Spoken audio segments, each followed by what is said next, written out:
Well, hello again from the tropical surrounds of Newcastle United's training ground. Yeah, what's going on with the weather? It's like Riyadh here. So, yeah, over my shoulder there this morning, Newcastle will probably be enjoying some warm weather training, which we never thought we'd see in mid-December. But yeah, here we are, and yeah, it's probably the sort of weather which an Argentinian like Enzo Fernandez could get quite used to. Sadly, I don't think that's going to be the case.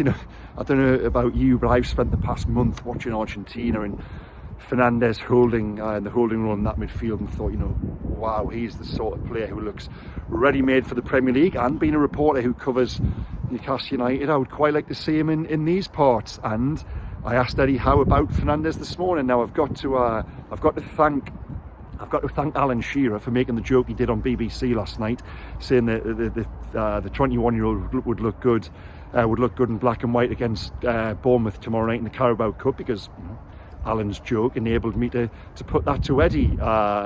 Eddie was watching ITV. Now there you go.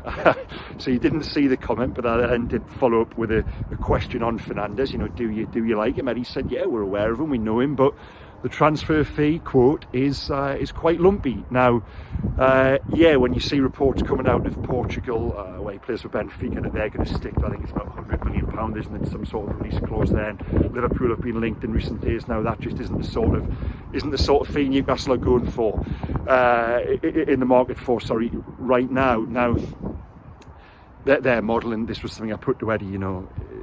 You buy a player in isolation on the back of a World Cup. If they've had a good World Cup, the transfer fee invariably goes up, and Newcastle's modus operandi at the moment is to identify those players before there is a premium on the price. Look at the deals they got for Bruno Guimaraes, 36 million, Sven Botman, 32 million from the continent. That is the sort of market they're in, and that is the challenge for their recruitment at the moment, to unearth those sort of deals. So, sad to report that a move for Enzo Fernandez, as much as he absolutely fits the bill for what Newcastle United need right now in terms of, I think, long-term, that holding midfielder to play where John Joe Shelvey in his strongest 11 probably occupies at the moment.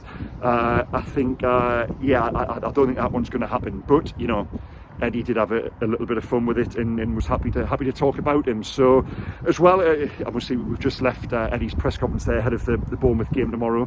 Someone's just turned on the Tyneside wind machine. I knew that wouldn't last, but.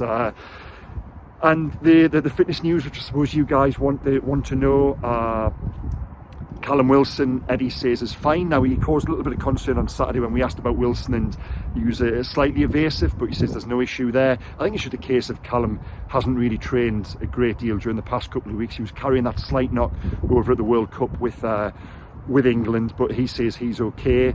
I must say as well, just a quick aside, you can tell this is the journalist car park. Look behind us there. There's no Range Rovers with film wraps in this little section of the club training ground. Now, there is Jordan Cronin's souped up Skoda there with his black and white customised roof, but that's about as fancy as it gets. There you go. Alan St Maximin has come out with a game on Saturday against Real Vallecano with a slight injury. Now, a few of us have just posted that story, and a reaction, a little bit of concern among supporters. I must say, speaking to Eddie this morning, that I don't think it is a massive concern. In fact, I wouldn't be surprised if he's even available for the game against Bournemouth tomorrow, and certainly Leicester beyond that. I may be wrong. We've been wrong with these sorts of things before, but there's no noises coming back saying that St Max is seriously injured. And the other one, Alexander Isak, well, yeah, it's still the case that Isak remains sidelined, and Newcastle are monitoring him on a day-by-day basis. So that was really the main talking points to come out of the press conference this morning there.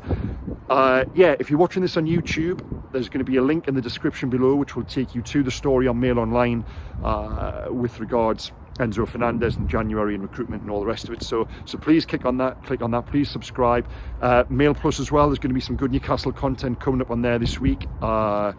A couple of really good interviews which we got during our time out in Saudi Arabia, so please subscribe to Mail Plus as well. There'll be a link to that also, and keep on watching, guys. Okay, take care. I'll be back with something after Bournemouth tomorrow, and stay safe out there.